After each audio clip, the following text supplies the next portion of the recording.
Hello hi नमस्कार विद्यार्थी मित्रांनो, कसे आहात तुम्ही?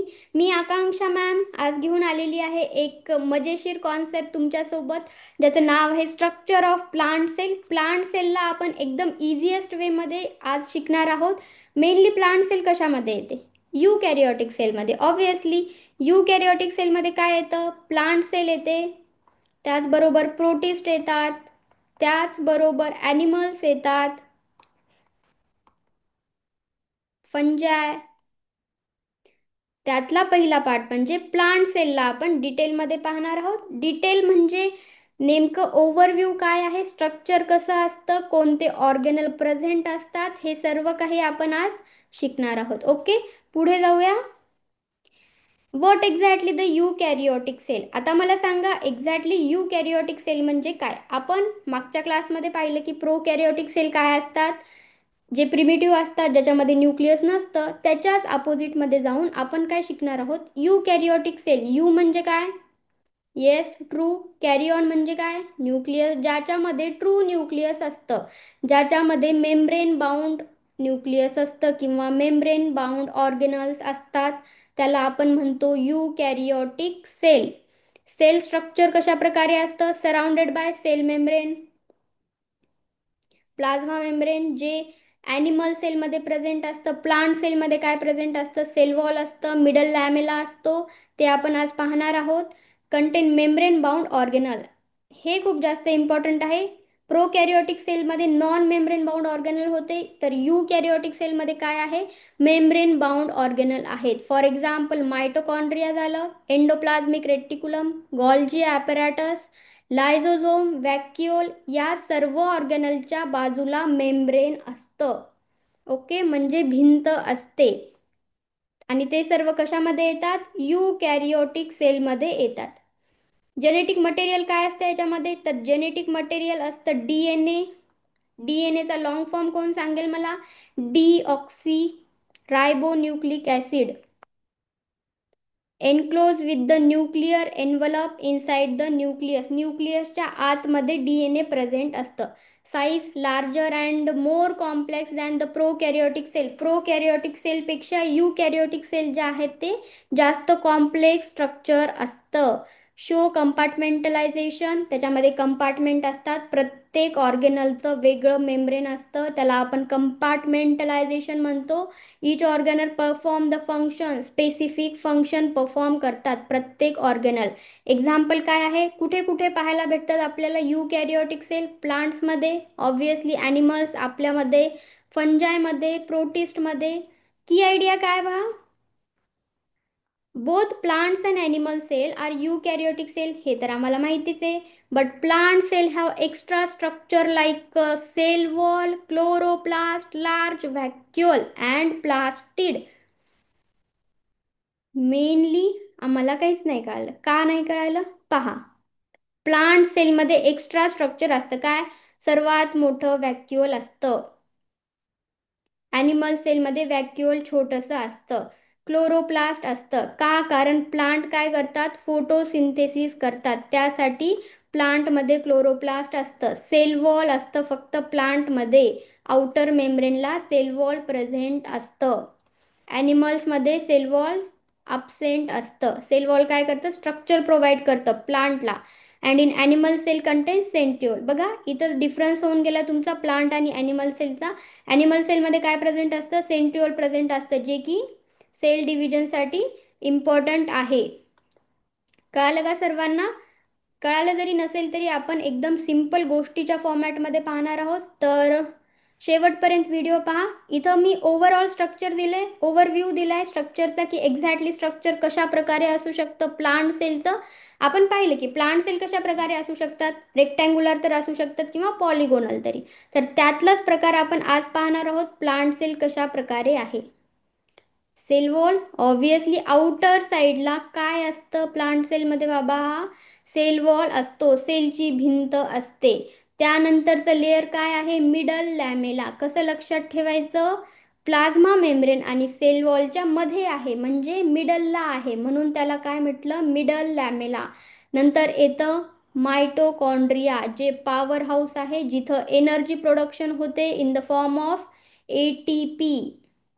नंतर येतं chloroplast. Chloroplast is the part of plastid. प्लास्टिडचा एक पार्ट आहे क्लोरोप्लास्ट, जे की ग्रीन कलरचं असतं, ग्रीन कलर देतं, फोटोसिंथेसिस होते. नंतर आहे व्हॅक्युअल. पहा किती मोठं व्हॅक्युअल प्रेझेंट आहे. व्हॅक्युअल असतं पाणी आणि अन्न साठवून ठेवण्यासाठी. नंतर येतात मायक्रोट्युब्युल. मायक्रोट्युब्युलचं काय काम असेल गडे? एक पाईपलाईन असते, पाईपलाईन टाईप स्ट्रक्चर असतं, सायटोस्केलेटनमध्ये येतं ते. नंतर येतात पेरॉक्सिझोम. त्याच पलीकडे पाहू आपण सायटोप्लाझम. जेल लाईक सबस्टन्स असतं, सगळीकडे पाण्यासारखं प्रेझेंट असतं सायटोप्लाझम. नंतर येतात रायबोझोम. आता मला सांगा कोणत्या प्रकारचे रायबोझोम्स असतील युकॅरियोटिकमध्ये? तर मॅम ATS टाईप असतात. तर मला सांगा याचे सब युनिट काय असतील? 60S आणि 40S. या दोघांची ॲडिशन करायची नाही, ॲडिशन केल्यावर 100 होतं. ॲडिशन करून हे प्रोडक्ट येत नाही. ATS लक्षात ठेवा. नंतर येतं प्लाझ्मोडेस्माटा. प्लाझ्मोडेस्माटा काय आहे? दोन सेलला कनेक्ट करणारं स्ट्रक्चर, जे आपण पुढे पाहणारच आहोत. ओके. नंतर येतं न्यूक्लियस. ऑब्वियसली केंद्रक तर असणारच, प्रत्येक सेलमध्ये न्यूक्लियस आहे. न्यूक्लिअर मेम्ब्रेन सुद्धा आहे. न्यूक्लियसच्या बाजूचं मेम्ब्रेन त्याला न्यूक्लिअर मेम्ब्रेन म्हणतो. नंतर आहे लायझोझोम, जे सुसायडल बॅग्स म्हणतो आपण त्याला. सुसायडल बॅग्स का म्हणतो? कारण त्याच्यामध्ये गार्बेज, सेलचा नको असणारं गोष्टी त्याच्यामध्ये जमा होतात, त्याला क्लिअर करण्याचं काम करतं ते. किंवा रियूज, जर काही काळ टिकण्यासारखं असेल तर त्याला रियूज करता येईल, हे सर्व लायझोझोमचं काम असतं. त्याच पलीकडे न्यूक्लिओलस. न्यूक्लियसमध्ये न्यूक्लिओलस प्रेझेंट असतं. नेक्स्ट आहे एंडोप्लाझ्मिक रेटिक्युलम. याला आपण एकदाचं पाहून घेऊ. एंडोप्लाझ्मिक रेटिक्युलम शॉर्टमध्ये लिहिलेलं आहे मी, थोडंसं मध्ये जाऊ त्याच्या. एंडोप्लाझ्मिक रेटिक्युलम काय असतं ते. Okay. So this is your ER. ER दोन प्रकारचे असतात. First is rough endoplasmic reticulum. Second is smooth endoplasmic reticulum. Rough का असतं? कारण त्याच्यावरती काय प्रेझेंट असतात? रायबोझोम्स प्रेझेंट असतात. रायबोझोम्स, याच्यावरती रायबोझोम्स अब्सेंट असतात. रफचं काम काय असतं गडे? Protein synthesis. रायबोझोम असले म्हणजे काय होणार? प्रोटीनला सिंथेसिस करणार. स्मूथचं काम असतं लिपिडला सिंथेसिस करणार. ओके. तर बरेच मुलं असतील की ज्यांना आता हे नाही कळालं की एक्झॅक्टली प्लाझ्मोडेस्माटा काय, कारण त्यांनी नवीन शब्द ऐकलाय प्लाझ्मोडेस्माटा, आणि दुसरा शब्द आहे मिडल लॅमेला. यामधला फरक एक्झॅक्टली काय, कारण हे शब्द त्यांच्यासाठी नवीन आहेत. आपण सिम्पल वेमध्ये पाहूया. प्लाझ्मोडेस्माटा म्हणजे फॉर एक्झाम्पल ही एक सेल आहे, गोलाकार नसते. जस्ट फॉर अंडरस्टँडिंग मी सांगते तुम्हाला. प्लाझ्मोडेस्माटा म्हणजे दोन सेलमधली पाईपलाईन समजा, कनेक्शन दोन सेलमधलं, इकडच्या सायटोप्लाझमला हे कनेक्ट करणारं त्याला म्हणतो प्लाझ्मोडेस्माटा. याच्यामधनं कम्युनिकेशन करतात सेल, एकमेकांशी कम्युनिकेट करतात. कम्युनिकेशनसाठी प्लाझ्मोडेस्माटाचा वापर केला जातो. नंतर येतं मिडल लॅमेला. आता एक्झॅक्टली मिडल लॅमेला म्हणजे काय आपण व्यवस्थित पाहू. सेलला व्यवस्थित ड्रॉ करू. सेलचं स्ट्रक्चर, सेलचं स्ट्रक्चर कसं असतं? ही एक सेल झाली, ही दुसरी सेल झाली, ही तिसरी सेल झाली. तुम्ही बरोबर तुमच्या वहीमध्ये नोट डाऊन करतच असाल तर व्यवस्थित ड्रॉ करा, कलरफुल पेन्स यूज करा. आता या दोघांमध्ये काय? मिडल लॅमेला प्रेझेंट असतो. सिमेंटिंग लेअर ज्याला आपण म्हणतो त्याला म्हणतात मिडल लॅमेला. दोन सेलला जोडून ठेवण्याचं काम करतं कोण? मिडल लॅमेला. कळालं का मिडल लॅमेला काय असतं? आणि प्लाझ्मोडेस्माटा, आता यामध्येच प्लाझ्मोडेस्माटा म्हणजे हे पाईपलाईन म्हणतो आपण. कळालं? ओके, पुढे जाऊया आपण.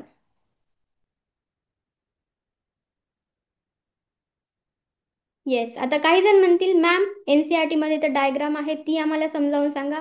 आम्हाला तुम्ही काय सांगितलं ते तर कळालं नाही. एकदा NCERT चे डायग्राम पाहून घेऊ आपण. एंडोप्लाझ्मिक रेटिक्युलम आहे मित्रांनो इथे लेकरांनो. हे पहा, हे काय आहे? केंद्रक. न्यूक्लिओलस, न्यूक्लियस हे आहे त्याचं न्यूक्लियर मेम्ब्रेन. हे जे मध्ये छोटे छोटे गॅप दिसतात ते आहेत त्याचे न्यूक्लियर पोर, छिद्र, न्यूक्लियर मेम्ब्रेनला असणारे छिद्र ज्यामधनं mRNA बाहेर येतो. नंतर आहे त्याच्याच साईडला गॉल्जी ॲपॅरेटस, त्याला तुम्ही गॉल्जी कॉम्प्लेक्स सुद्धा म्हणू शकता. गॉल्जी कॉम्प्लेक्सचे क्लिअर कट दिसत आहेत बघा, सिस आणि ट्रान्सफेज दिसतात तिथे. ते आपण नंतर पाहू एक्झॅक्टली काय असतं. न्यूक्लिअर एन्व्हलप, न्यूक्लिअरच्या साईडचा एन्व्हलप न्यूक्लिअर मेम्ब्रेन म्हणू शकता. त्याचबरोबर आहे इथं प्लाझ्मा मेम्ब्रेन, सलेक्टिव्हली परमिएबल असणारी प्लाझ्मा मेम्ब्रेन प्रेझेंट आहे. नंतर आहे ॲडजसंट सेल वॉल, सेल वॉलच्या साईडची दुसरी जागा त्याला ॲडजसंट सेल वॉल. नंतर आहे सेल वॉल. मायटोकॉन्ड्रिया आहे पॉवर हाऊस एटीपी प्रोडक्शन. नंतर आहेत रायबोझोम्स. कोणते रायबोझोम्स आहेत आत्ताच सांगितलं 18S. क्लोरोप्लास्ट प्रेझेंट आहे, फोटोसिंथेसिससाठी यूज केला जातो. नंतर आहे cytoplasm, cytoplasm gel like fluid present असतं. स्मूथ एंडोप्लाझमिक रेटिक्युलम, याचं काय काम असतं गडे, स्मूथचं लिपिडला सिंथेसिस करणे. यावरती रायबोझोम्स काय असतात, अब्सेंट असतात. रफ एंडोप्लाझमिक रेटिक्युलम वरती काय प्रेझेंट असतं, रायबोझोम्स प्रेझेंट असतात. नंतर आहे लायझोझोम, हे काय आहे, सुसायडल बॅग्स, गार्बेज बॅग ज्याला म्हणतो, सुसायडल बॅग. नंतर काय आता आपल्याला पाहायचे, ठीक आहे सर्वजण म्हणतील तुम्ही हे तर सांगितलं पण आम्हाला स्टोरीज नाही सांगितली. तुम्ही तर बोलला होता स्टोरी सांगेल, स्टोरी कुठे आहे तुमची, तुमचा तर इथं संपला लेक्चर. संपलेला नाहीये, स्टोरी सुद्धा आपण पाहणार आहोत. एक्झॅक्टली स्टोरी काय आहे आपली, येस इथे पाहूया आपण. तर एक गाव आहे, ओके, एक गाव आहे. त्या गावामध्ये कोण राहत असतो, एक राजा राहत असतो. हे त्याचा राजवाडा आहे आणि इथे तो राहत असतो. राजा कोण आहे मग, न्यूक्लियस आहे, ओके. त्याचा राजवाडा म्हणजे काय आहे, न्यूक्लिअर मेम्ब्रेन आहे, न्यूक्लिअर मेम्ब्रेन. तर त्या राजवाड्यामध्ये त्या गावामध्ये काय असतं, गावाला आता पॉवर स्टेशन असतं, एक पॉवर स्टेशन. त्या गावामध्ये पॉवर जनरेट करणारं एक स्टेशन असतं. तर त्याला आपण काय म्हणू, मायटोकॉन्ड्रिया, जिथून गावाला पूर्ण ऊर्जा मिळते त्याला म्हणतो मायटोकॉन्ड्रिया. त्याच नंतर आपल्याला इथं पाहायचे क्लोरोप्लास्ट, जे आहे ऊर्जेचं स्त्रोत, फोटोसिंथेसिस करण्यासाठी त्याचा वापर होतो. पुढचं लिहून घ्या. नंतर आहे इथे व्हॅक्युअल. आता ऑब्विसली गाव आहे म्हणजे त्यामध्ये नदी असेल, तलाव असेल, एखादा तलाव, जे खूप मोठा तलाव आहे गावामध्ये, काय करतो, वॉटरला स्टोअर करतो, अन्नाला सुद्धा स्टोअर करून ठेवतो. म्हणजे काय झालं ते आपलं, येस काय झालं, व्हॅक्युअल झालं. आता आपल्याला पाहायचे रायबोझोम्स कुठं असतात, एंडोप्लाझमिक रेटिक्युलम वरती काय प्रेझेंट असतं, रायबोझोम्स एंडोप्लाझमिक रेटिक्युलम वरती प्रेझेंट असतात. न्यूक्लियस पाहिला आपण, न्यूक्लियस काय होता, राजा होता. मायटोकॉन्ड्रिया पाहिलं, काय होतं मायटोकॉन्ड्रिया, पॉवर हाऊस होतं. त्याचबरोबर क्लोरोप्लास्ट पाहिलं, क्लोरोप्लास्ट काय आहे, आपली सोलार फॅक्टरी आहे फोटोसिंथेसिससाठी. सनलाईटचा वापर करून काय करते, ते ऊर्जा निर्मिती करते आणि अन्न बनवते. कुणामध्ये अन्न बनवते, प्लांट्समध्ये अन्न बनवते. नंतर आता हे गाव आहे, तर गावामध्ये काय कारखाना तर असेल, एखादा कारखाना ऑब्विसली असेल ना. तर एंडोप्लाझमिक रेटिक्युलम काय आहे, त्या गावचा कारखाना आहे. तिथं कशाची निर्मिती होते, प्रोटीनची निर्मिती होते आणि लिपिडची निर्मिती तिथे केली जाते. लिपिड कुठे होतं, स्मूथ वरती होतं. प्रोटीन कुठं होतात, रफ वरती होतात, म्हणजेच रायबोझोम्स प्रेझेंट असतात, ओके. नंतर ठीक आहे बाबा, आता हे गाव आहे, आता गावातल्या लोकांना काय करायचे, त्यांच्या गोष्टी दुसऱ्या गावात पाठवायच्यात किंवा दुसऱ्या साईडच्या घराला पाठवायचं, कुठं तर पाठवायचं. पोस्ट ऑफिस तर लागणार, जिथं काय होतं, पॅकेजिंग होते मटेरियल्सची. पॅकेजिंग करणारं कोण आहे, पॅकेजिंग करणारं आहे गॉल्जी बॉडी. गॉल्जी बॉडी त्या गावामध्ये काय करतं, पॅकेज करतं, मटेरियलला पॅक करून समोर पाठवतं, ओके. पुढे पाहूया आपण, वस्तूंना पॅक करण्याचं काम कुणाचं असतं गडे, गॉल्जी बॉडीचं असतं. रायबोझोम्स काय आहेत त्यातले, शेफ आहेत. प्रोटीन सिंथेसिस करतात. ओके, प्रोटीनला बनवतात, जे की इम्पॉर्टंट असतं सर्वांसाठी, अन्न असतं. सेल वॉल, आता मॅम तुम्ही हे तर सांगितलात, पण एक्झॅक्टली सेल वॉल काय आहे ते तर नाही सांगितलं आम्हाला. सेल वॉल काय आहे पाहून घ्या. गाव आहे, गावाला तर भिंत राहील. कशासाठी राहील? प्रोटेक्शन राहील. आता सपोज एखादं गाव आहे, त्याच्या बाजूला काय जंगल आहे, जंगलामधून येणारे प्राणी वगैरे गावामध्ये घुसायला नाही पाहिजे. प्राणी, त्यासाठी एक मजबूत रिजिड सेल वॉल पाहिजे, त्याला भिंत पाहिजे. तर त्या गावामध्ये काय भिंत सुद्धा प्रेझेंट आहे, जी की खूप जास्त मजबूत आहे. पुढे जाऊया, आपण काय काय पाहत आलो. हे झालं गाव, आणि हे बाजूचं गाव. सॉरी, एक मिनिट. हे झालं तुमचं गाव, हे तुमच्या मित्राचं गाव. आता तुम्ही मित्रासोबत बोलायचे, तुम्हाला कम्युनिकेट करायचे. कशाद्वारे कम्युनिकेट करणार? टेलिफोन. टेलिफोनचा हा आहे वायर, ज्याला म्हणतो तुम्ही कम्युनिकेट करता. या गावातल्या गोष्टी या गावापर्यंत घेऊन जाण्याचं काम करते. याचं नाव काय आहे गडे? प्लाझ्मोडेस्माटा. प्लाझ्मो डेस्माटा. ओके, हे तर कळालं. हे आहे तिसरं गाव. आता हे गाव आहेत आणि कुणाचे आहेत? प्रत्येक गावामध्ये एक एक राजा आहे. या सर्वांना जोडून ठेवण्याचं काम कोण करतं? सिमेंटिंग लेअर करते. यामध्ये प्रेझेंट असलेली सिमेंटिंग लेअर, सिमेंटची लेअर प्रेझेंट आहे या सगळ्या गावांमध्ये, जिचं नाव काय आहे? मिडल लॅमेला. कळालं का? येस, कळालं. तर ही स्टोरी तुम्हाला कळाली का? मला सांगा, कमेंटमध्ये सांगा की स्टोरी कशी वाटली तुम्हाला. राजा असतो, पॉवर स्टेशन असतं, परत त्यामध्ये कारखाना सुद्धा आहे आपल्या गावामध्ये. सर्व काही गोष्टी गावामध्ये आपल्याला पाहायला मिळतात. एक्झॅक्टली कशामध्ये पाहायला मिळतात आपल्याला? आपल्या सेल्समध्ये पाहायला मिळतात, आणि सर्वजण आपापली कामे योग्य रीतीने पार पाडतात.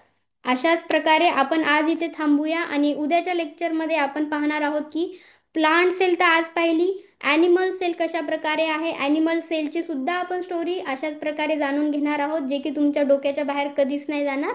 आणि थँक्यू फॉर वॉचिंग. सबस्क्राईब करा चॅनलला, मित्रमैत्रिणींपर्यंत पोहोचवा, त्यांना सुद्धा फायदा होऊ द्या. आणि भेटूया आपण लगेच आपल्या नेक्स्ट व्हिडिओमध्ये. तोपर्यंत take care and bye bye.